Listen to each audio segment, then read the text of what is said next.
नमस्कार दोस्तों, एक बार फिर आपका नव भारत निर्माण न्यू इंडिया की इस प्लेटफॉर्म पर हार्दिक स्वागत और अभिनंदन।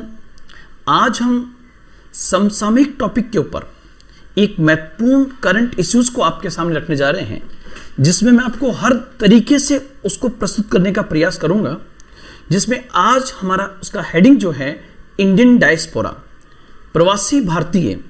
और प्रवासी भारतीय में एनआरआई, पीआईओ, ओसीआई, इन तमाम चीज़ों को हम बहुत अच्छे से देखने का प्रयास आज हम करेंगे।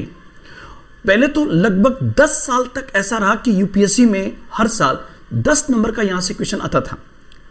वर्तमान में तमाम स्टेट पीसीएस में भी एनआरआई और पीआईओ से क्वेश्चन पूछे जाते रहे हैं। इस क्रम में आरएस 2021 के अंदर भी आपका एनआरआई और पीआईओ से महत्वपूर्ण प्रश्न बन सकते हैं, और वो क्वेश्चन किस किस प्रकार से बनेंगे उसका मैं यहाँ पर व्यापक विश्लेषण आपके सामने प्रस्तुत करूंगा।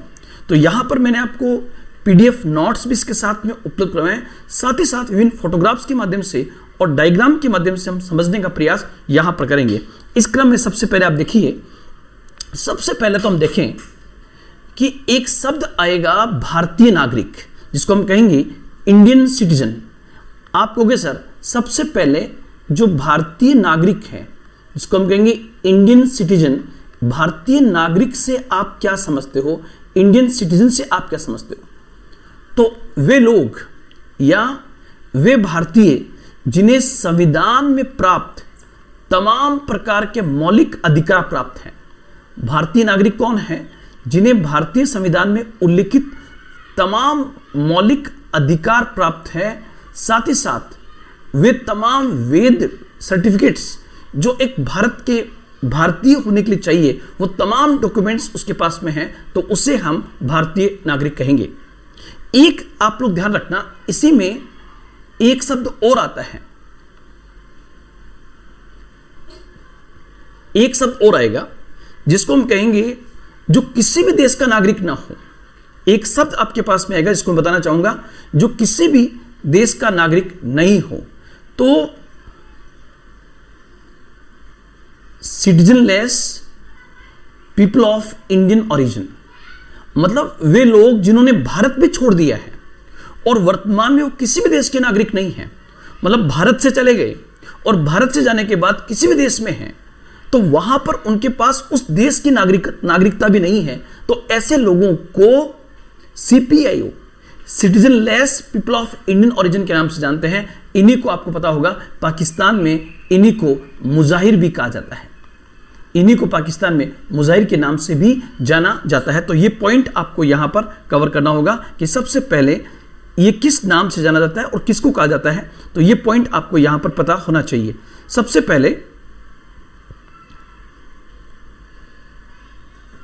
पहले अब इस क्रम में आप देखोगे सबसे पहले तो यहां पर 2-3 टर्म्स आपके पास सबसे पहले आएगी। पहली टर्म जो है वो बेसिकली आएगी एनआरआई से आप क्या समझते हैं। सबसे पहला पॉइंट, एनआरआई या प्रवासी भारतीय से आप क्या समझते हैं। तो दोस्तों आप लोग ध्यान रखना, वे भारतीय नागरिक जो नौकरी अथवा व्यवसाय की दृष्टि से, अरे सर, एक वर्ष में 182 दिन या उससे अधिक समय अवधि तक विदेश में रहते हैं और भारतीय पासपोर्ट को धारण करते हैं, उन्हें एनआरआई कहा जाता है। तो यहां पर दोस्तों आप लोग स्पेशली ध्यान रखना, प्रवासी भारतीय कौन है, नॉन रेजिडेंट इंडियन कौन है। नॉन रेजिडेंट इंडियन वो हैं जो भारत के नागरिक हैं लेकिन नौकरी, व्यवसाय या किसी और उद्देश्य के दृष्टिकोण से वे भारत से बाहर है। स्पेशली आपको पता है, जैसे मान लीजिए कोई व्यक्ति यहां से बाहर रोजगार करने के लिए अमेरिका में है, तो यहां से बाहर जाएगा तो उसको सबसे पहले इंडियन एयरपोर्ट पर पासपोर्ट की आवश्यकता होगी। जैसे अमेरिका के एयरपोर्ट पर उतरेगा वहां पर भी उसको पासपोर्ट की आवश्यकता होगी और वहां पर इंडियन एम्बेसी के अंदर वो सूचित करेगा कि मैं भारत से यहां पर आया हूं। तो वे भारतीय नागरिक, ध्यान रखना, एनआरआई कौन है, वे भारतीय नागरिक ही है। वे भारतीय नागरिक जो नौकरी अथवा व्यवसाय की दृष्टि से वर्ष में 182 दिन अथवा उससे अधिक समय अवधि तक विदेश में रहते हैं एवं भारतीय पासपोर्ट को धारण करते हैं, उन्हें एनआरआई कहा जाता है। या इसी की परिभाषा में आप ये भी कह सकते हो कि पिछले 4 वर्षों में वो 365 दिन से कम भारत में रहा हो, उसे एनआरआई कहा जाएगा। यहां पर दोस्तों एक चीज का ध्यान रखना, जैसे कई बार कई लोग मान लीजिए आज रात को दुबई गए और कल वापस आ गए, वो एनआरआई की कैटेगरी में नहीं आएंगे। वो किसी एनआरआई की कैटेगरी में जनरली वो लोग आते हैं जो एक निश्चित अवधि तक देश से बाहर रहते हैं, उन्हें हम एनआरआई कहते हैं। और आपको शायद जान के अचंभा हो कि लगभग 3 करोड़ से अधिक, यहां पर बताना चाहूंगा, लगभग 3 करोड़ से अधिक भारतीय, या मैं कह सकता हूं प्रवासी भारतीय दुनिया के विभिन्न देशों में फैले हुए हैं, जिसमें आप देख सकते हो 55 लाख के आसपास तो सऊदी अरेबिया, यूएई, ओमान, इन देशों के अंदर, मतलब खाड़ी देशों के अंदर 55 लाख से अधिक भारतीय वहां पर काम कर रहे हैं। और ध्यान रखना दोस्तों, एनआरआईज का भारतीय अर्थव्यवस्था में एक बहुत बड़ा योगदान है। प्रति वर्ष हमारी इकोनॉमी के अंदर जो पैसा आता है वो बहुत बड़ी मात्रा में इन एनआरआईज के द्वारा आता है। इसलिए मैं सैल्यूट करता हूं एनआरआईज को, क्योंकि राष्ट्र की अर्थव्यवस्था में मजबूत बनाने में इनका बहुत बड़ा योगदान है। इसलिए 2003 से लगातार भारत सरकार इस बात की चिंता कर रही है कि किस प्रकार विदेशों में काम करने वाले हमारे प्रवासी भारतीयों को हम भारत के साथ में जोड़ें। इस क्रम में आपके लिए सबसे पहला नाम जो आएगा वो आएगा श्रीमान अटल बिहारी वाजपेयी जी का। वाजपेयी सरकार ने इन प्रवासी भारतीय और भारतीय मूल के लोगों को भारत के साथ जोड़ने के लिए बाकायदा 2002 में सिंघवी समिति का गठन किया था। और उस सिंघवी समिति की सिफारिश पर वर्ष 2003 से लगातार प्रवासी भारतीय दिवस सम्मेलन का आयोजन शुरू हुआ, जिसकी हम चर्चा आज करेंगे। तो ये पॉइंट सबसे पहले मैंने आपको एक परिभाषा के रूप में बताया। उसके बाद आगे बढ़िए, पीआईओ, भारतीय मूल के लोग। यहां पर पीआईओ जो है उसका पूरा नाम क्या होगा, तो यहां पर person of Indian origin, person of Indian origin, जिसको हम कहेंगे भारतीय मूल के लोग, पर्सन ऑफ इंडियन ओरिजिन, भारतीय मूल के लोग। कोई भी ऐसा व्यक्ति, ध्यान से सुनना, कोई भी ऐसा व्यक्ति जिसके माता पिता या दादा दादी अथवा नाना नानी में से कोई एक भारत शासन अधिनियम 1935 के अंतर्गत आने वाले भारत का निवासी रहा हो, या उसके पास कभी भारतीय पासपोर्ट रहा हो और वर्तमान में वो किसी और देश का नागरिक हो, तो ऐसे लोगों को पीआईओ कहा जाता है। बहुत अच्छी परिभाषा दोस्तों, ध्यान रखना। यहां पर पॉइंट क्या ध्यान रखना आपको सबसे पहले, कि ऐसे लोग कोई भी ऐसा व्यक्ति जिसके माता पिता दादा दादी नाना नानी में से कोई एक भारत शासन अधिनियम के अंतर्गत जो भारत था उस भारत के निवासी रहे हो। और आपको पता है कि उस जमाने के अंदर जब भारत ब्रिटेन का उपनिवेश था, तो ब्रिटिश जो है भारतीयों को काम करने के लिए बड़ी संख्या में, जैसे मान लीजिए यहां से वो चले गए सेशेल्स के अंदर, और बड़ी संख्या में भारतीय सेशेल्स में जाके बस गए। और आज भी आपको पता है सेशेल्स में बड़ी संख्या में भारतीय मूल के लोग रहते हैं, अर्थात वे ओरिजिनली इंडिया के हैं, लेकिन आज की तारीख में उनके पास भारत की नागरिकता है। तो ऐसे लोगों को हम कहते हैं भारतीय मूल के व्यक्ति। और फिर यहां से और आगे बढ़े थोड़ा सा दोस्तों, तो फिर आप देखोगे मॉरिशस को मिनी इंडिया के नाम से भी जानते हैं। मॉरिशस के अंदर बहुत बड़ी संख्या में भारतीय मूल के लोग रहते हैं। यहां से आप आगे बढ़ोगे तो अफ्रीका महाद्वीप के सबसे साउथ में जो देश है, साउथ अफ्रीका में बहुत बड़ी संख्या में भारतीय मूल के लोग रहते हैं। यही कारण है कि सेशेल्स, मॉरिशस, दक्षिण अफ्रीका, न्यूजीलैंड, फिजी, अमेरिका, इन देशों में बड़ी संख्या में भारतीय मूल के लोगों के होने के कारण भारतीय मूल के लोग कई उच्च पदों पर वहां पर पहुंचे हैं। और ध्यान रखना, वो चाहे कितने ही उस पद पर बैठ जाए, उनके दिमाग में भले ही वो देश बसता हो, लेकिन दिल में कहीं ना कहीं आज भी भारत के लिए जगह होगी। इसलिए गवर्नमेंट ऑफ इंडिया कोशिश कर रही है कि ऐसे लोग जो रोजगार के लिए बाहर गए हुए हैं, नौकरी के लिए बाहर गए हुए हैं, पढ़ने के लिए बाहर गए हुए हैं, और जो भारतीय अर्थव्यवस्था में योगदान दे रहे हैं, जिन्हें एनआरआई कहा जाता है, और साथ ही साथ जो दूसरे देशों में जाके बस गए और वहां के नागरिक बन गए, उन दोनों को भारत की अर्थव्यवस्था के साथ पुनः जोड़ा जाए। इसलिए टॉपिक का नाम हो गया एनआरआई एंड पीआईओ। ये पॉइंट आपको यहां पर ध्यान रखना है। उसके बाद आपसे पूछे कि PIO कार्ड से आप क्या समझते हो। मतलब PIO कार्ड किसको दिया जाएगा दोस्तों? वे लोग जो भारतीय मूल के हैं, जो किसी और देश के नागरिक हैं, जब वो सपोज कीजिए कि मान लीजिए ये भारत है और यहां पर ये एक ऑस्ट्रेलिया महाद्वीप का छोटा सा देश है फिजी, और फिजी से कोई भारतीय मूल का व्यक्ति यहां पर अगर भारत में आता है तो ध्यान रखना वो PIO जरूर है, लेकिन चूंकि उसके पास भारत की नागरिकता नहीं है, इसलिए भारत आने के लिए उसे वीजा की आवश्यकता होगी, और जब वो भारत पहुंचेगा तो उसके साथ व्यापक स्तर पर उसकी एक बड़ा ट्रीटमेंट उसके साथ होता था कि उसे इंडियन एम्बेसी के अंदर, एयरपोर्ट के ऊपर, पुलिस स्टेशन के ऊपर वेरिफिकेशन करना पड़ता था, इसलिए वो डर के मारे आता ही नहीं था। इसलिए गवर्नमेंट ऑफ इंडिया ने ये कहा कि जो भारतीय मूल के लोग हैं उन्हें भारत के साथ जोड़ने के लिए PIO कार्ड जारी किया जाए, ताकि उन्हें वीजा की आवश्यकता न पड़े। केवल PIO कार्ड दिखाने के बाद वो तमाम औपचारिकताएं पूरी हो जाएगी जो उसके भारत आने के लिए जरूरी है। तो ध्यान रखना, PIO भारतीय मूल के लोगों को भारत के साथ जोड़ने के लिए जिस कार्ड को जारी किया जाता है उसे PIO अर्थात people of Indian origin card के नाम से भी जाना जाता है, जिसके माध्यम से उसे अनेक सुविधाएं दी जाती है, जैसे वित्तीय सुविधाएं, शैक्षणिक सुविधाएं, बैंकिंग फैसिलिटीज, वो उसको प्रदान की जाती है। ये पॉइंट आपको यहां पर ध्यान में रखना है। नेक्स्ट पॉइंट, यहां पर एग्जाम के पॉइंट से मैंने कुछ ऐसे लोगों को यहां पर इकट्ठा किया है जो दुनिया भर में फैले हुए हैं, जिनको हम PIO कहते हैं। दोस्तों, यहां से आपके एग्जाम में हर साल एक प्रश्न आता है। जैसे आपकी स्क्रीन पर आपको दिखाई दे रहा है वेविल रामकलावन। आपसे क्वेश्चन ये पूछ लेगा कि वेविल रामकलावन हाल ही में किस देश के राष्ट्रपति बने हैं जो भारतीय मूल के हैं। तो आपको दोस्तों बताऊं कि वेविल रामकलावन जो है ये बेसिकली सेशल्स के नए राष्ट्रपति बने हैं। आप कहोगे सर सेशल्स कहां पर है? तो सेशल्स बेसिकली अफ्रीका महाद्वीप का सबसे छोटा देश है जो हिंद महासागर में स्थित है, जिसकी राजधानी विक्टोरिया है। उस सेशल्स के जिसकी जनसंख्या मात्र 90,000 है, अफ्रीका महाद्वीप का सबसे छोटा देश है, उसका राष्ट्रपति जो है वो बेसिकली वेविल रामकलावन बने हैं।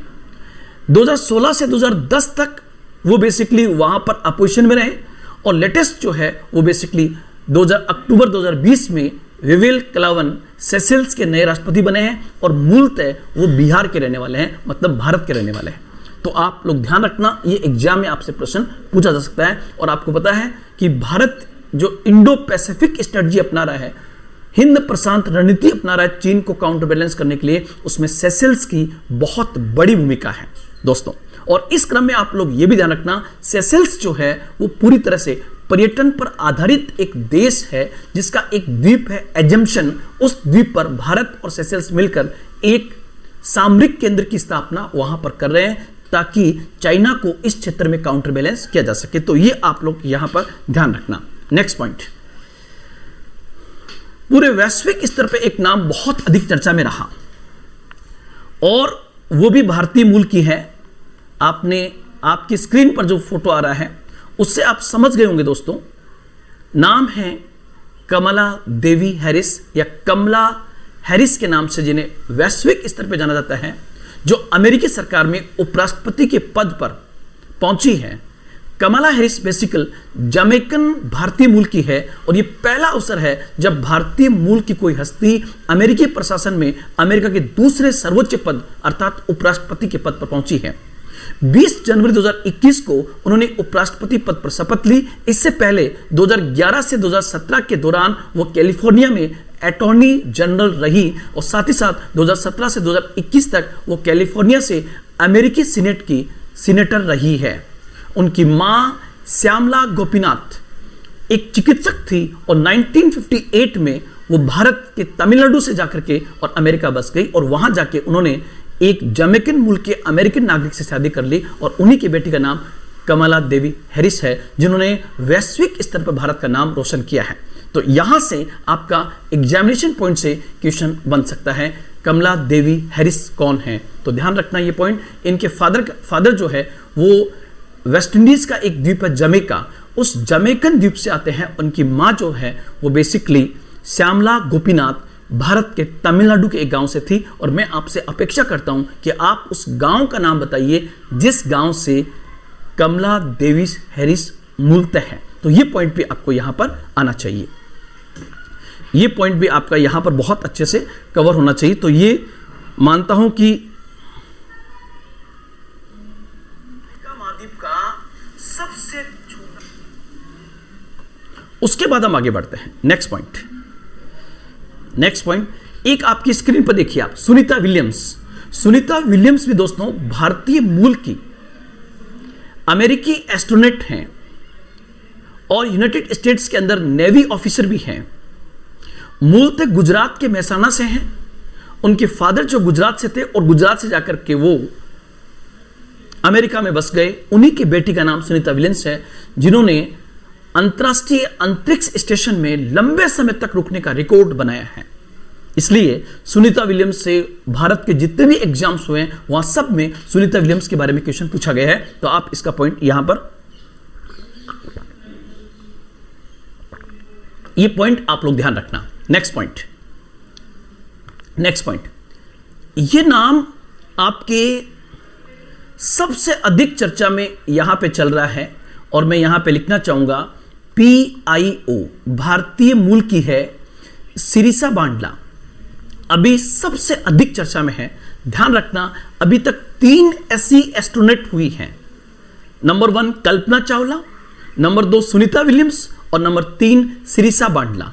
सिरिसा बांडला 34 साल की एक एस्ट्रोनॉट इंजीनियर है और इंडियन ओरिजिन की है और वर्तमान में अमेरिकी नागरिक है और वो स्पेस में जाने के लिए बिल्कुल तैयार है। इसलिए सिरिसा बांडला से आपका 100% क्वेश्चन आ सकता है। ये पॉइंट आप लोग यहां पर ध्यान रखेंगे, लगातार ये चर्चा में है। नेक्स्ट पॉइंट, प्रवीण जगन्नाथ, ये नाम भी आपने सुना होगा दोस्तों। प्रवीण जगन्नाथ जो है जनवरी 2017 में अपने पिता अनिरुद्ध जगन्नाथ के त्यागपत्र के बाद मॉरिशस के प्रधानमंत्री बने और लेटेस्ट वहां पर 7 नवंबर 2019 को जो वापस संसदीय चुनाव हुए, उन संसदीय चुनाव में प्रवीण जगन्नाथ के नेतृत्व वाले गठबंधन को व्यापक सफलता प्राप्त हुई है और प्रवीण जगन्नाथ वापस मॉरिशस के राष्ट्रपति बने हैं। और आप लोग ध्यान रखना, मॉरिशस को मिनी इंडिया भी कहा जाता है। आप अगर मैप देखोगे तो ये अफ्रीका महाद्वीप और अफ्रीका महाद्वीप में यहां पर एक छोटा सा देश है जिसका नाम मॉरिशस है और मॉरिशस को मिनी इंडिया के नाम से भी जाना जाता है। ये पॉइंट आपको यहां पर ध्यान में रखना है। प्रवीण जगन्नाथ के फादर जो थे, ध्यान रखना, अनिरुद्ध जगन्नाथ भी मॉरिशस के लंबे समय तक प्रधानमंत्री रहे हैं। और एक नाम आपने और सुना होगा, नवीन राम गुलाम और राजकेश्वर पुरियाग, ये भी मॉरिशस की 2 बड़ी हस्तियां रही है और लंबे समय तक उन्होंने मॉरिशस का नेतृत्व किया है। हमारे लिए ये PIO होते हुए बहुत गौरव का विषय है कि उन्होंने किसी और देश के नागरिक बनकर इतना बड़ा नाम उन्होंने किया। तो ये पॉइंट भी आपको यहां पर आना चाहिए। ये आपकी स्क्रीन पर है, भारतीय मूल की एक बहुत फेमस अमेरिकी अर्थशास्त्री है गीता गोपीनाथ। तो आप लोग दोस्तों ध्यान रखना, बेसिकली गीता गोपीनाथ जो है, गीता गोपीनाथ ये भी एक PIO है, पीपल ऑफ इंडियन ओरिजिन है। और वर्तमान में गीता गोपीनाथ किस देश की नागरिक है? तो दोस्तों ध्यान रखना, ये अमेरिकी नागरिक है। और ओरिजिनली कहां से हैं? तो ओरिजिनली ये भारत से हैं, भारतीय मूल की अमेरिकी अर्थशास्त्री। और इनका फील्ड जो है वो बेसिकली कौन सा है? अर्थशास्त्र, इकोनॉमिक्स है।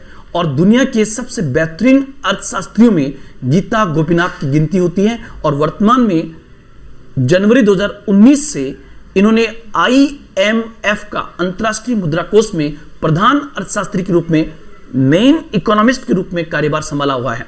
48 वर्षीय गीता गोपीनाथ ओरिजिनली भारत के केरल से हैं और अंतर्राष्ट्रीय मुद्रा कोष के प्रधान अर्थशास्त्री के पद पर नियुक्त होने वाली दूसरी भारतीय। इससे पहले रघुराम राजन जो है 2003 से 2006 के दौरान इस पद पर रहे थे। तो ये पॉइंट भी आपको यहां पर ध्यान रखना है, ये पॉइंट भी आपको आना चाहिए कि गीता गोपीनाथ कौन है। तो ये पॉइंट हमारा यहां पर आना चाहिए। नेक्स्ट पॉइंट, एक नाम आपने सुना होगा दोस्तों, सत्य नडेला। सत्य नडेला बेसिकली एग्जीक्यूटिव चेयरमैन और सीईओ माइक्रोसॉफ्ट। माइक्रोसॉफ्ट दुनिया की सबसे बड़ी सॉफ्टवेयर कंपनियों में से एक है जिसका दुनिया भर में नाम है, और आज माइक्रोसॉफ्ट को जिस ऊंचाई पे पहुंचाया है उसमें भारतीय मूल के सत्य नडेला का बहुत बड़ा नाम है, जो वर्तमान में अमेरिका के नागरिक हैं। यहां से भी आपका एग्जाम में क्वेश्चन बन सकता है। एक आप देख सकते हो PIO में एक बड़ा नाम आता है सुंदर पिच्चई का। पिच्चई सुंदराजन जो है, बेसिकली बेटर नॉन एज सुंदर पिच्चई, एक इंडियन अमेरिकन बिजनेस एग्जीक्यूटिव है जो वर्तमान में गूगल के CEO हैं, या मैं कह सकता हूं he is the chief executive officer of alphabet and it's subsidiary Google. ध्यान रखना, इनका जन्म मद्रास में हुआ था, और ये बेसिकली IIT खड़गपुर से इन्होंने इंजीनियरिंग की, और आज की तारीख में ये गूगल के CEO हैं, जो दुनिया की सबसे बड़ी कंपनियों में शुमार है। गूगल का कौन नाम नहीं जानता। वहां पर एक भारतीय का पहुंचना हमारे लिए फक्र की बात है, हमारे लिए गौरव की बात है। इसलिए हम इस टॉपिक को यहां पर बहुत अच्छे से देखने का प्रयास कर रहे हैं। अब आप लोग देखिए दोस्तों, एक शब्द आएगा OCI। OCI कौन होते हैं? मतलब आप लोग समझने का प्रयास करना कि हमारा संविधान जो था, यह संविधान केवल यह प्रोविजन करता था भारतीय नागरिक, मतलब भारतीय नागरिक बनने की शर्तें थी। जैसे कोई अगर भारत में आकर भारतीय से शादी कर ले तो भारत का नागरिक बन जाएगा, या एक निश्चित समय तक भारत में रहे तो भारत का नागरिक बन जाएगा। जैसे आप देख सकते हो सोनिया गांधी ने राजीव गांधी से शादी की और भारत की नागरिक बनी। सैम पित्रोदा एक लंबे समय तक भारत में रहे, फिर भारत की नागरिकता के लिए आवेदन किया, भारत के नागरिक बन गए। लेकिन हमारे संविधान के अंदर यह उल्लेख था कि अगर कोई भारतीय नागरिक विदेशों में जाने के बाद या फॉरेन कंट्रीज में जाने के बाद अगर किसी और देश की नागरिकता प्राप्त कर लेता है, किसी देश की नागरिकता प्राप्त कर लेता है, जैसे मान लीजिए कोई भारत से अमेरिका गया और उसके पास अमेरिका की नागरिकता आ गई, वो USA सिटीजन बन गया, तो उसकी भारत की नागरिकता स्वतः ही समाप्त हो जाती थी। उसकी भारत की नागरिकता स्वतः ही समाप्त हो जाती थी, और एक प्रकार से उसका भारत से कनेक्शन कट गया। क्यों कट गया? कि चूंकि अब वो अमेरिकी नागरिक बन गया, तो अमेरिकी नागरिक बनने के कारण उसकी फैसिलिटीज उसको सब अमेरिका से मिल रही हैं, और चूंकि उसकी भारत की नागरिकता समाप्त हो गई, तो उसका भारत के साथ एक प्रकार का मोह समाप्त हो गया। गवर्नमेंट ऑफ इंडिया ने देखा कि बहुत सारे ऐसे भारतीय मूल के लोग हैं, अगर उनको भारत के साथ जोड़ा जाए तो भारत की इकोनॉमी के अंदर एक बहुत बड़ी भूमिका अदा कर सकते हैं। इसलिए विदेशों में बसे उन नागरिकों को भारत के साथ जोड़ने के लिए, विदेशों में बसे भारतीय मूल के लोगों को पुनः भारत के साथ जोड़ने के लिए उनको नागरिकता देने के लिए संविधान में संशोधन किया गया, और भारतीय संविधान में दोहरी नागरिकता का प्रावधान करके उनको जो कार्ड जारी किया गया, उसी को हम कहते हैं overseas citizen of India. Bharat के समुद्र पारीय नागरिक के नाम से उनको जाना जाता है। भारत सरकार द्वारा समुद्र पारीय नागरिक एक प्रकार का आजीवन वीजा है, अर्थात ये एक प्रकार की दोहरी नागरिकता वाला कार्ड है, जिसमें लगभग वे सभी अधिकार प्राप्त होते हैं जो भारतीय नागरिकों को प्राप्त होते हैं। परंतु कौन सा अधिकार प्राप्त नहीं है? आज भी OCI कार्ड मिलने के बाद वो वोटिंग देने का अधिकार उनके पास नहीं है, साथ ही साथ चुनाव में खड़े होने का अधिकार भी उनके पास नहीं है। बाकी बैंकिंग, एजुकेशनल सब क्षेत्रों में उनको तमाम अधिकार प्राप्त है जो एक आम भारतीय को प्राप्त होते हैं।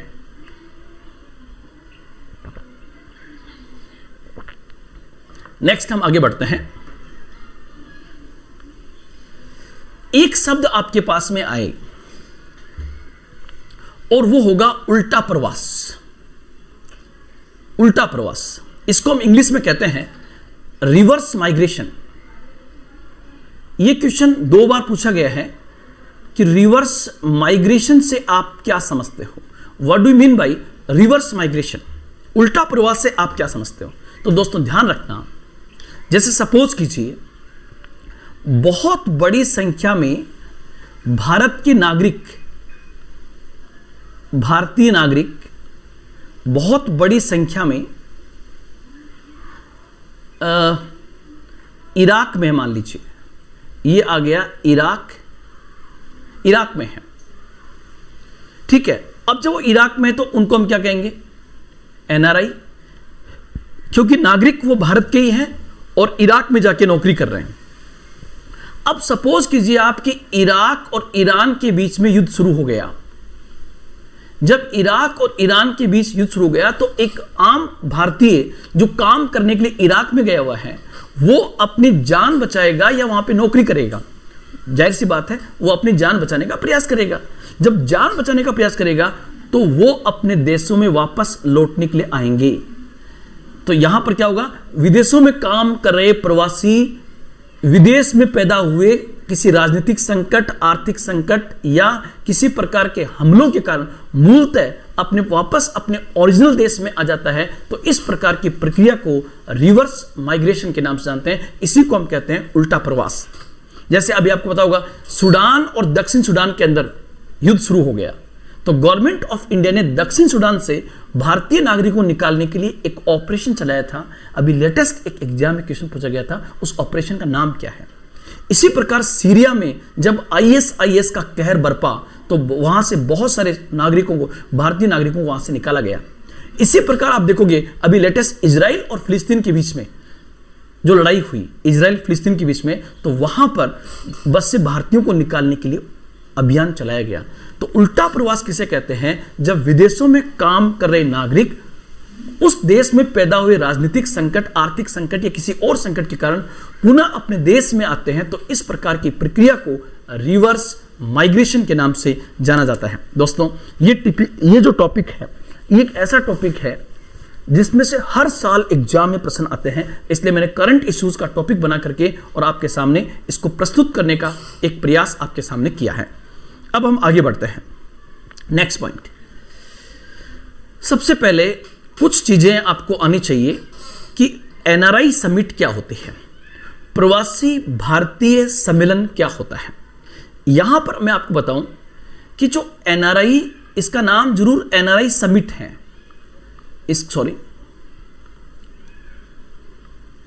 इसका नाम जरूर एनआरआई समिट है, मैं यहां पर बता दूं। लेकिन जो एनआरआई समिट होती है उस एनआरआई समिट में एनआरआई एंड पीआईओ दोनों भाग लेते हैं। एनआरआई प्रवासी भारतीय हैं, पीआईओ किसी और देश के नागरिक बन चुके हैं, दोनों इसमें भाग लेते हैं एनआरआई समिट के अंदर। पहला क्वेश्चन होगा कि एनआरआई समिट किस समिति की सिफारिश पर सबसे पहले शुरू किया गया? तो ध्यान रखना, अटल बिहारी वाजपेयी सरकार के द्वारा गठित सिंघवी समिति की सिफारिश पर यह क्वेश्चन पूछा गया है। सिंघवी समिति की सिफारिश पर वर्ष 2002 में सिंघवी समिति गठित की गई थी और उस सिंघवी समिति की सिफारिश पर भारत सरकार ने एनआरआई और पीआईओ को भारतीय संस्कृति से जोड़ने के लिए वर्ष 2003 से प्रवासी भारतीय सम्मेलन का आयोजन शुरू किया। इसलिए पहली बार एनआरआई समिट का आयोजन कब हुआ? अटल जी की सरकार के समय वर्ष 2003 के अंदर। अब आप कहोगे जब प्रवासी भारतीय सम्मेलन होगा तो किस दिन होगा? तो यहां पर डे कौन सा डिसाइड किया गया कि आपको पता है कि गांधी जी भी लंबे समय तक अफ्रीका महाद्वीप के दक्षिण अफ्रीका में रहे और ये था यहां पर साउथ अफ्रीका और ये हमारा प्यारा भारत। तो उसमें साउथ अफ्रीका से गांधी वापस कब आए थे पूरी तरह से? तो गांधी जी वापस आते हैं 9 जनवरी 1915 को। इसलिए ध्यान रखना, गांधी जी एक लंबे समय तक एनआरआई रहे थे, तो उसी चीज को याद रखते हुए 9 जनवरी को गवर्नमेंट ऑफ इंडिया ने डिसाइड किया कि हम 9 जनवरी को एनआरआई डे के रूप में मनाएंगे, प्रवासी भारतीय दिवस के रूप में मनाया जाएगा 9 जनवरी। क्यों? क्योंकि गांधी जी दक्षिण अफ्रीका से पुनः भारत जब लौटे तो वो डेट 9 जनवरी थी। तो जनरली ये जो एनआरआई डे मनाया जाता है या प्रवासी भारतीय दिवस सम्मेलन जो मनाया जाता है वो कब मनाया जाता है? या तो 7 से 9 जनवरी या फिर 9 से 11 जनवरी। लेकिन आपसे पूछे कि एनआरआई डे स्पेशली कौन सा होगा, तो एनआरआई डे जो है वो बेसिकली 9 जनवरी को प्रवासी भारतीय दिवस मनाया जाता है। किस समिति की सिफारिश पर? सिंघवी समिति की सिफारिश पर। यह पॉइंट आप लोग यहां पर ध्यान रखेंगे। अब मैं एक एक कुछ पॉइंट बताऊंगा जो आपके एग्जामिनेशन पॉइंट से इंपॉर्टेंट हो सकते हैं। देखिए, सबसे पहले आपसे क्वेश्चन पूछे कि गवर्नमेंट ऑफ इंडिया जो है वो बेसिकली एनआरआई समिट आयोजित क्यों करती है? हमारा एनआरआई समिट आयोजित करने का ऑब्जेक्ट क्या है, उसका उद्देश्य क्या है? तो दोस्तों अगर मैं ईमानदारी से बताऊं तो government of India NRI summit का आयोजन इसलिए करती है कि जो हजारों की संख्या में, करोड़ों की संख्या में जो एनआरआई बसे हुए हैं वो भारत के साथ जुड़े। और मैंने क्या कहा, एनआरआई समिट का उद्देश्य केवल एनआरआई नहीं है, बल्कि एनआरआई के साथ साथ में क्या है, पीआईओ है। और ये सब के सब आर्थिक दृष्टिकोण से मजबूत है। अगर ये भारत के साथ पूरी ताकत से जुड़ते हैं तो भारतीय अर्थव्यवस्था को दिशा देने में इनकी बहुत बड़ी भूमिका हो सकती है। लेकिन अगर मैं ऐसे कहूंगा कि हम उन्हें आर्थिक रूप से जोड़ना चाहते हैं तो थोड़ा सा अच्छा नहीं लगेगा। इसलिए आपसे पूछिए कि गवर्नमेंट ऑफ इंडिया का एनआरआई समिट आयोजित करने का ऑब्जेक्ट क्या है? तो दोस्तों नंबर 1 पहला ऑब्जेक्ट है उन्हें भारतीय संस्कृति के साथ पुनः जोड़ना, उन्हें इंडियन कल्चर के साथ अटैच करना। जैसे मान लो कि कोई अमेरिका में रह रहा है, चाहे वो एनआरआई हो चाहे पीआईओ हो, हम उसकी इतनी इज्जत करें। हम जब वो, क्योंकि वो भारत के सैनिक की तरह हैं, भले ही वो मोर्चे पर नहीं खड़ा हो, लेकिन आर्थिक रूप से उसका बहुत बड़ा योगदान है। किसका? एनआरआई का। साथ ही साथ वे पीआईओ जिन्होंने किसी और देश में बहुत बड़ा नाम किया है, वो हमारे लिए एक प्रकार की उपलब्धि है। उन्हें हम भारत के साथ वापस जोड़ें तो शायद जब भारतीय संस्कृति के साथ जुड़ेंगे तो निश्चित रूप से हमें उसका फायदा मिलेगा। पहला पॉइंट। दूसरा, एनआरआई और पीआईओ ने वैश्विक स्तर पर जो उपलब्धियां हासिल की है उनका सम्मान किया जाए ताकि अन्य भारतीय भी प्रेरित हो सके। मतलब जैसे मान लीजिए, मैं ये कहना चाहूंगा, सपोज कीजिए सत्य नडेला है। सत्य नडेला वर्तमान में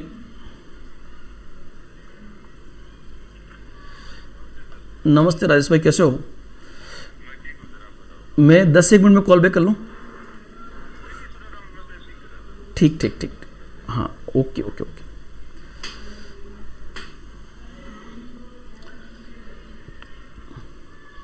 एनआरआई और पीआईओ ने वैश्विक स्तर पर जो उपलब्धियां हासिल की है उनका सम्मान किया जाए ताकि अन्य भारतीय भी उससे प्रेरित हो सके। यह आपका यहां पर पहला पॉइंट होगा। साथ ही साथ भारत के बाहर पूरे विश्व में उनके द्वारा निभाई जा रही गैर आधिकारिक राजदूत की भूमिका को प्रोत्साहित किया जाए। ये पॉइंट आपको समझ में कम आएगा। आपको सर इसका मतलब क्या है? तो दोस्तों यहां पर आप देखिए, सपोज कीजिए कि ये हमारा प्यारा भारत है और भारत से यहां पर ये मान लीजिए सऊदी अरब है।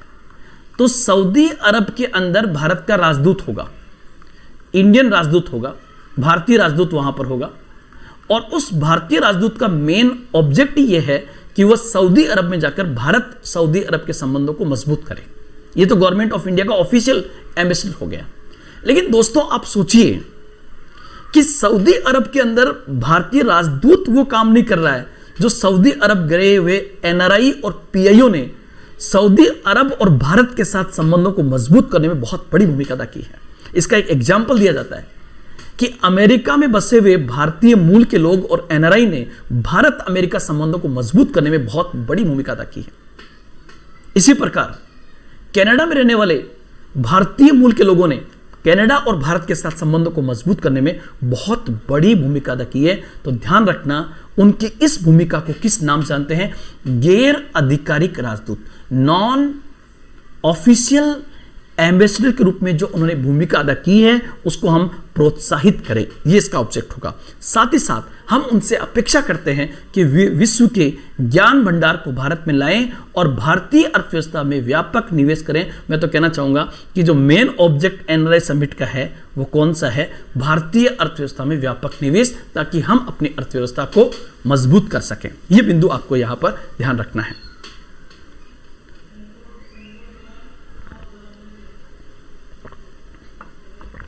अब उसके बाद देखिए, आपसे क्वेश्चन ये पूछे कि एनआरआई और पीआईओ के लोगों की ध्यान रखने के लिए भारत सरकार के द्वारा कौन से कदम उठाए गए हैं? The steps taken by government of India for the protection of NRI and PIO. NRI और पीआईओ के हितों की रक्षा के लिए गवर्नमेंट ऑफ इंडिया ने कौन से प्रावधान किए हैं? तो नंबर 1, दोहरी नागरिकता का प्रावधान। ये डबल सिटीजन का प्रोविजन जो है वो बेसिकली उनके लिए किया गया है। साथ ही साथ पीआईओ कार्ड जारी किया गया है, ओसीआई कार्ड जारी किया गया है, भारतीय समुदाय कल्याण कोष की स्थापना की गई है, इंडियन कम्युनिटी वेलफेयर फंड की स्थापना की गई है ताकि उनको किसी प्रकार के पैसे की आवश्यकता पड़े तो उनकी मदद की जा सके। साथ ही साथ सबसे इंपॉर्टेंट है कि भारत ने लगभग 40 देशों के साथ सामाजिक सुरक्षा समझौता किया है, जिसको हम कहते हैं सोशल सिक्योरिटी एग्रीमेंट, सामाजिक सुरक्षा समझौता। आपको भी सर ये सामाजिक सुरक्षा समझौता क्या होता है? सोशल सिक्योरिटी एग्रीमेंट, जैसे मान लीजिए भारत सरकार भारत में अपने प्रत्येक नागरिक का बीमा कराती है कि अगर एक्सीडेंट हो गया तो इसको इतना पैसा मिलेगा बीमा के नाम पर, और अगर उसकी डेथ होगी तो इतना पैसा मिलेगा। ऐसे ही यदि कोई भारतीय यहां से मान लीजिए वो यूएई गया या चीन गया या सपोज कीजिए बैंकॉक गया और वहां पर उसके साथ किसी प्रकार का हादसा हो जाए, वहां उसको कौन संभालेगा? तो ध्यान रखना उसके वीजा प्रोविजन के अंदर उस गवर्नमेंट ऑफ इंडिया ने उसके साथ में एक एग्रीमेंट कर रखा है, सोशल सिक्योरिटी एग्रीमेंट। अर्थात अगर कोई भारतीय नागरिक जो भारत से बाहर काम करने के लिए गया हुआ है, एनआरआई, अगर उसके साथ किसी प्रकार की दुर्घटना हो जाती है तो गवर्नमेंट ऑफ इंडिया और उस देश की सरकार मिलकर उसकी पूरी मदद करेगी। इसी को हम कहते हैं सामाजिक सुरक्षा समझौता, सोशल सिक्योरिटी एग्रीमेंट, इसी को कहा जाता है। नेक्स्ट पॉइंट, ये क्वेश्चन पूछा गया दोस्तों कि गवर्नमेंट ऑफ इंडिया ने, मेंस में पूछा गया है कि गवर्नमेंट ऑफ इंडिया ने एनआरआई और पीआईओ के लिए कौन से कदम उठाएं। 15 शब्दों में अगर क्वेश्चन पूछे तो आपका इतना उत्तर सफिशिएंट होगा। एक बार क्वेश्चन पूछा गया है कि एनआरआई समिट का ऑब्जेक्ट क्या है, तो ऑब्जेक्ट में आपको ये पॉइंट्स आपको यहां पर बताने हैं। नेक्स्ट पॉइंट, यहां पे मैं चर्चा करना चाहूंगा, आपके प्री एग्जाम के पॉइंट से पूछा जा सकता है। कुछ क्वेश्चन आप देखने का प्रयास करें स्क्रीन के ऊपर, मैं आपके लिए लिस्ट बना के लाया हूं। जैसे सबसे पहले नंबर 1, पहला एनआरआई समिट कहां हुई थी? तो 2003 में पहला एनआरआई समिट नई दिल्ली में हुआ और उस समय श्री अनिरुद्ध जगन्नाथ जो प्राइम मिनिस्टर ऑफ मॉरिशस हैं, जो आज है प्रविंद जगन्नाथ, उनके फादर थे अनिरुद्ध जगन्नाथ, वो बेसिकली 2003 में जो पहला प्रवासी भारतीय दिवस सम्मेलन हुआ उसकी अध्यक्षता अनिरुद्ध जगन्नाथ ने की थी और ये सम्मेलन कहां हुआ? नई दिल्ली के अंदर। पहला पॉइंट। दूसरा, 2004 में दूसरा एनआरआई समिट हुई, सेकंड एनआरआई समिट हुई, जिसमें श्री भरत जगदेव राष्ट्रपति बने, भरत जगदेव जो गुयाना के राष्ट्रपति थे, वो इस सम्मेलन के मुख्य अतिथि बने। तो आपको लोकेशन पता करनी चाहिए, गुयाना। और यहां पे मैं बता दूं, गुयाना एक ऐसा देश है दक्षिण अमेरिका महाद्वीप का, साउथ अमेरिका कॉन्टिनेंट का। गुयाना, सूरीनाम और फ्रेंच गुयाना, ये 3 हैं। इसमें गुयाना में प्रतिशतता के दृष्टिकोण से सबसे अधिक भारतीय मूल के लोग हैं, ध्यान रखना। और आप कभी भी नोट कर लेना, जब वेस्ट इंडीज में इंडिया वेस्ट इंडीज का मैच होता है तो उसमें 1 मैच, 2 मैच, 3 मैच गुयाना में जरूर रखे जाते हैं, क्योंकि वहां भारतीय मूल के लोग और एनआरआई बहुत बड़ी संख्या में है। इसी प्रकार आप देखिए, वर्ष 2005 में मुंबई के अंदर एनआरआई समिट हुई थी और उसमें जे.आर. अजूडिया जो वाइस प्रेसिडेंट थे उस समय सूरीनाम के, वो सूरीनाम के उपराष्ट्रपति जे.आर. अजूडिया जो भारतीय मूल के थे, उनको मुख्य अतिथि बनाया गया था। और यह भी क्वेश्चन पूछ ले कि पहली बार एनआरआई समिट कब बॉम्बे में हुआ, तो उत्तर होगा 2005 के अंदर। इसी प्रकार 2006 में हैदराबाद के अंदर पहली बार हैदराबाद में एनआरआई समिट का ये पूरी की पूरी लिस्ट जो है दोस्तों किसकी है, तो आप लोग ध्यान रखना, ये बेसिकली एनआरआई समिट की है। 2006 में हैदराबाद में हुआ और अहमद कतरादा जो साउथ अफ्रीका के, दक्षिण अफ्रीका के एक बहुत बड़े पॉलिटिकल एक्टिविस्ट थे और नेल्सन मंडेला के समकालीन थे, अहमद कतरादा, उनको 2006 के एनआरआई समिट का मुख्य अतिथि बनाया गया था। वर्ष 2007 में जो 5वां एनआरआई समिट नई दिल्ली में हुआ, उसमें प्रोफेसर एस जयकुमार जो उप प्रधानमंत्री थे सिंगापुर के, उनको बनाया गया था। अब देखिए, सिंगापुर जैसे देश का उप प्रधानमंत्री एस जयकुमार, भारतीय मूल के व्यक्ति, हमें गर्व महसूस होना चाहिए। 2008 में एनआरआई समिट नई दिल्ली में हुई और उसका मुख्य अतिथि बनाया गया था डॉक्टर नवीन चंद्र राम गुलाम, जो मॉरिशस के लंबे समय तक पीएम रहे। देखिए आप, मॉरिशस में मॉरिशस 1968 में आज़ाद हुआ और उसके बाद से लगातार अगर कुछ सालों को छोड़ दें तो राजकेश्वर पुरियाग, नवीन चंद्र रामकुलाम, अनिरुद्ध जगन्नाथ, प्रवीण जगन्नाथ, ये लगातार भारतीय मूल के लोग जो है वो वहाँ पे प्रधानमंत्री बन रहे हैं। बहुत बड़ी बात है दोस्तों। एक चीज़ मैं बताना चाहूँगा कि भारत का व्यक्ति जब भारत में होता है तो बहुत बड़ी प्रतिभा होते हुए भी वो काम नहीं करता है। क्यों? क्योंकि वो हर काम से पहले सोचता है कि अगर मैंने ये काम किया तो लोग क्या कहेंगे। और वही व्यक्ति जब विदेशों में चला जाता है तो इधर उधर देखता है और देखता है कोई नहीं देख रहा, ना कोई मुझे जानता है, तो वो हर कोई काम कर लेता है। और जब हर कुछ काम कर लेता है तो अपनी प्रतिभा का पूरी तरह से पालन करता है और उस दुनिया में छा जाता है वो। इसलिए कहते हैं कि जहां पर एक आम आदमी साइकिल खड़ी नहीं कर सकता, उस स्थिति में भारतीय की खासियत है कि विदेशों में जाकर वो पूरी ट्रेन खड़ी कर देता है। ये इंडियन की खासियत है दोस्तों। और आप देखिए हमारे लोगों ने किस प्रकार के विदेशों में जाकर न केवल पैसा कमाया है बल्कि वहां के राष्ट्रपति, उपराष्ट्रपति बनकर भी कमाल का काम किया है। इसी प्रकार आप देखोगे 2009 में यह सम्मेलन चेन्नई में हुआ, एनआरआई समिट, और रेमेडियन सरदोजी जो सूरीनाम के उपराष्ट्रपति थे वो इसके मुख्य अतिथि बनाए गए थे। 2010 में नई दिल्ली में हुआ। डॉक्टर खालिद हमीद जो अल्फा हॉस्पिटल ग्रुप है, दुनिया का बहुत बड़ा अल्फा हॉस्पिटल ग्रुप जो यूनाइटेड किंगडम का है, उनको इसका चीफ गेस्ट बनाया गया था। इसी प्रकार आप देखोगे 2011 में फिर नई दिल्ली में हुआ सर आनंद सत्यानंद। ध्यान रखना ये यूपीएससी में क्वेश्चन पूछा गया था, आनंद सत्यानंद किस देश के लंबे समय तक गवर्नर जनरल रहे? तो ध्यान रखना न्यूजीलैंड के। और ध्यान रखना दोस्तों, ये जितने भी नाम आपके सामने आ रहे हैं, कौन से नाम आप देखोगे, ये नाम Mauritius, Guyana, Suriname, south Africa, Singapore, Mauritius, Suriname, ये सब जो नाम हैं ये किसी समय में ब्रिटिश कॉलोनियां थी, मतलब ब्रिटेन से आजाद हुए। और चूंकि भारत भी ब्रिटेन का उपनिवेश था तो भारतीयों को काम करने के लिए इन क्षेत्रों में लेके गए थे मजदूरों के रूप में, और भारतीयों ने वहां पर झंडे गाड़ दिए। और वहां के जिनके दादाजी वहां गए थे वो उनके पोते पोतियां आज उस देश में राष्ट्रपति, उपराष्ट्रपति हैं। बहुत बड़ी बात है। आरएस के पॉइंट से सबसे इंपॉर्टेंट पॉइंट है ये वाला, आरएस के एग्जाम के पॉइंट से सबसे इंपॉर्टेंट कि पहली एनआरआई समिट जो जयपुर में हुई थी वो कब हुई? 2012 में। और उस समय आपको पता होगा कमला प्रसाद बिसेसर को बनाया गया था, जो ट्रिनिडाद एंड टोबैगो की राष्ट्रपति थी, उनको कमला प्रसाद बिसेसर को मुख्य अतिथि बनाया गया था।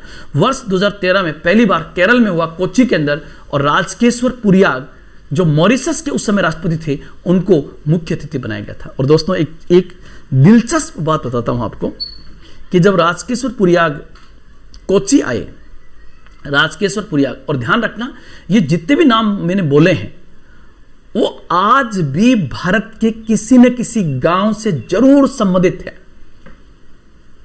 क्योंकि उनके दादाजी परदादा यहां से गए और उस देश में जाके बस गए, लेकिन कोई गांव तो होगा।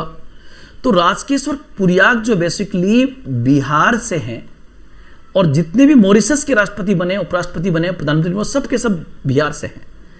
तो जब ये बिहार में गए, पटना के पास इनका गांव था, मुझे गांव का नाम तो पता नहीं है, लेकिन राजकेश्वर पुरियाग जब मुख्य अतिथि बन के कोच्चि आए तो उसकी अतिथि वो संपन्न होने के बाद वो बिहार में पटना के पास अपने गांव गए और गांव वालों ने बेहतरीन स्वागत उनका किया। और राजकेश्वर पुरियाग गांव के लोगों की उस मान सम्मान को देखकर वो रो पड़े कि आज भी हमें हमारा गांव बहुत याद आता है। तो एक बिहारी बबुआ ने कहा, बिहारी भाई ने कहा, राजकेश्वर जी आप तो यहाँ रुक जाओ और हमें मॉरिशस भेज दो, रोने की कहाँ आवश्यकता है। आप आज राजकेश्वर पुरियाग आप आज मॉरिशस के राष्ट्रपति हैं। तो दोस्तों ये हमारे लिए गर्व का विषय है कि भारतीय किस प्रकार इतने बड़े पोस्ट पे वहां पर पहुंचते हैं। इसी प्रकार 2014 में ये सम्मेलन जो है नई दिल्ली में हुआ, और इसकी मुख्य अतिथि मलेशिया के एक कैबिनेट मंत्री श्री जी पलनीवेल जो बेसिकली तमिल मूल के हैं। इसी प्रकार 2015 में यह सबसे इंपॉर्टेंट था जब गांधी जी के भारत आने के 100 वर्ष पूरे हुए, तो इसको गांधीनगर में रखा गया था, गुजरात के अंदर। वहां पर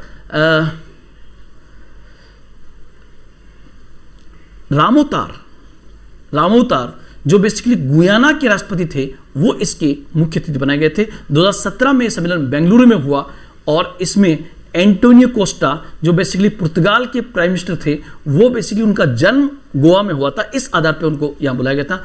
वर्ष 2019 में ध्यान रखना, ये सम्मेलन जनवरी के अंतिम सप्ताह में होता है, 21-22 तारीख के आसपास होता है। और प्रविंद जगन्नाथ जो मॉरिशस के पीएम थे, उनको इसका मुख्य अतिथि बनाया गया था। और वाराणसी में चूंकि उस समय कुंभ मेला चल रहा था, इसलिए थोड़ा सा 10 दिन लेट किया गया था इसको। ये पॉइंट भी आप लोग यहाँ पर ध्यान रखेंगे। उसके बाद 2019 के बाद एक चीज और ध्यान रखना, 2014 तक ये कंटिन्यू हुआ है, लेकिन 2015 से प्रोविजन किया गया कि अब प्रति 2 वर्ष के बाद ये सम्मेलन होगा। तो 2015 से 2017, 2017 से 2019 और 2019 से फिर आपका आएगा 2021। लेकिन जैसा कि आप सब लोग जानते हो कि 2021 में पूरी दुनिया जो है वो कोरोना के कारण बंद, तमाम समिट्स जो है वो बेसिकली ऑनलाइन समिट हो रही है। इसलिए ऑनलाइन समिट होने के कारण जो 16वां प्रवासी भारतीय दिवस सम्मेलन हुआ, 16 पीबीडी का मतलब होगा 16 प्रवासी भारतीय दिवस कन्वेंशन, 9 जनवरी 2021 को हुआ।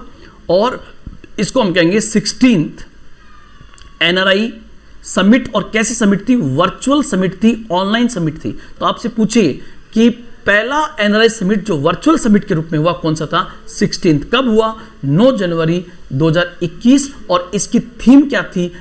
आत्मनिर्भर भारत में योगदान, कंट्रीब्यूटिंग टू आत्मनिर्भर भारत। मतलब कि आज भारत जो है वो आत्मनिर्भर बनने का प्रयास कर रहा है। हमारे प्रधानमंत्री श्री नरेंद्र मोदी ने इस समिट में कहा कि जो कोविड-19 के दौरान जितनी परेशानियां आई, उसमें चाहे वैक्सीन का मुद्दा हो, चाहे कोई और इश्यू हो, भारत ने लोगों को निर्यात करने में बहुत बड़ी भूमिका अदा की है। ये तभी हुआ है जब भारत आत्मनिर्भर बनने का प्रयास कर रहा है। और इस आत्मनिर्भरता की इस कड़ी में किस प्रकार बाहर रह रहे एनआरआई और पीआईओ भारत में योगदान कर सकते हैं, उसको भी यहां पर दिखाने का प्रयास किया गया। नेक्स्ट पॉइंट, आप लोग ध्यान रखना, 16 जो एनआरआई समिट हुई, जो वर्चुअल समिट थी, उसका चीफ गेस्ट किस व्यक्ति को बनाया गया था? तो उत्तर होगा चंद्रिका प्रसाद संतोखी को इसका बनाया गया था। और ध्यान रखना दोस्तों, वे बेसिकली सूरीनाम के राष्ट्रपति रहे हैं। चंद्रिका प्रसाद संतोखी किस देश के राष्ट्रपति हैं? जो 16वीं एनआरआई समिट के मुख्य अतिथि जिनको बनाया गया, तो दोस्तों ध्यान रखना, वो बेसिकली सूरीनाम। और सूरीनाम कहां पर है? तो आप देखोगे ये बेसिकली आपका आ गया साउथ अमेरिका कॉन्टिनेंट। और इस साउथ अमेरिका कॉन्टिनेंट में यहां पर एक छोटा सा देश है जिसका नाम सूरीनाम है। सूरीनाम का पुराना नाम डच गुयाना था। इस सूरीनाम के अंदर आज भी भारतीय मूल के लोग बड़ी संख्या में रहते हैं। इसलिए वहां के वर्तमान राष्ट्रपति जो है चंद्रिका प्रसाद संतोखी, जिन्हें 16th एनआरआई समिट का मुख्य अतिथि बनाया गया था। आगे बढ़ें, और ये तमाम दोस्तों ध्यान रखना, जो 16th एनआरआई समिट है, हर साल जितनी बार एनआरआई समिट हुई है उसमें लोगों को सम्मानित भी किया गया है। तो यहां पर जो 16th एनआरआई समिट है उनमें इन लोगों को प्राइज दिया गया, उसकी लिस्ट मैंने आपको बनाई है। जैसे एक गैर सरकारी संगठन शांतिपूर्ण भविष्य के लिए सांस्कृतिक विविधता, ये आर्मीनिया का एक संगठन है जो भारतीय संस्कृति को बढ़ावा देने का काम करता है। इसको इस एनआरआई समिट में सम्मानित किया गया। और ऐसे बहुत सारे नाम और भी दोस्तों, मैं सब नाम नहीं बोलूंगा, मैंने आपको पीडीएफ के माध्यम से इसकी लिस्ट उपलब्ध करवा दी है। आप देखिए आगे, एक पॉइंट ये भी उसी में है। टोटल 20 लोगों को इसमें सम्मानित किया गया।